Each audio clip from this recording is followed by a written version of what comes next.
In the misty bends of Ripple Creek, where frogs sang midnight lullabies and fireflies danced above still waters, lived Diane the Alligator. She wasn't just any gator. She was a sleuth, the best in the bayou. Animals from all around came to her with lost socks, missing acorns, or confusing paw prints. Diane always found the answer, with a grin, a clue, and her trusty magnifying lens. But one foggy morning, something strange happened. The water turned murky green, and all the frogs stopped singing. A hush fell over Ripple Creek like a held breath. Diane examined the surface. No lily pads. Gone overnight, she muttered. That's not natural. Her eyes narrowed. A mystery had arrived, and it was her favorite kind. Unsolved. She paddled quietly to the frog village. Croaker, the mayor, met her on the dock. They vanished without a trace.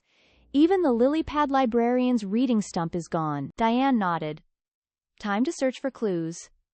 She unrolled her map, tucked a sprig of mint in her mouth, and dove beneath the surface. Below, the creek was strangely quiet. No turtles, no cattails, no shimmer. Just mud, and a glimmering trail of golden pollen swirling downstream. She surfaced near an old heron's shack. The heron blinked. Heard hummin' last night. Not bees, low and mechanical. Then, splash! Diane scribbled a note. She followed the pollen trail to the wishing stump, a sacred spot frogs used for storytelling. It, too, was missing. In its place, a single, clock-shaped stone. Diane tapped it.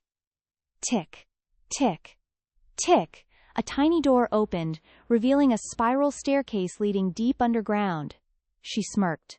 A mystery with layers?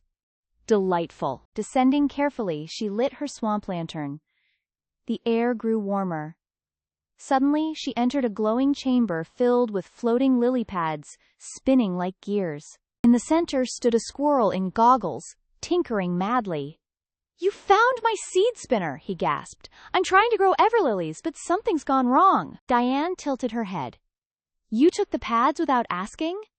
The squirrel nodded sheepishly. I was going to return them, but then the roots kept multiplying. Behind him, a tangle of glowing roots pulsed and stretched across the room. One root snapped, splashing swamp water everywhere. This machine's grown too big, Diane muttered. She inspected the gears, the pollen vents, and the water regulators.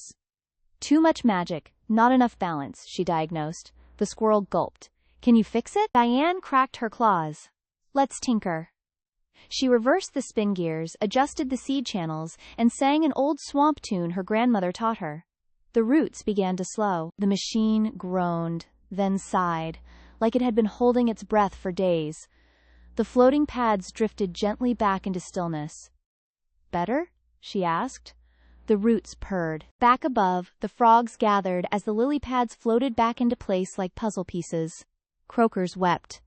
You saved our home, Diane! The squirrel appeared with an apology basket, mint leaves, lantern berries, and a thank you whistle. Diane tipped her hat. Next time, ask before you borrow an ecosystem. That night, music returned to Ripple Creek. Frogs sang. Fireflies pulsed like starlight. And Diane, tea in claw, sketched the seed spinner's blueprint into her notebook. She wrote, Mystery solved. Curiosity plus magic equals mess. Solution: boundaries and better communication. From then on, the frogs honored her with a Swamp Day parade, featuring floats made of reclaimed lily pads and a golden gear crown for their favorite gator detective. Diane kept investigating, of course. There were always more puzzles in the mud.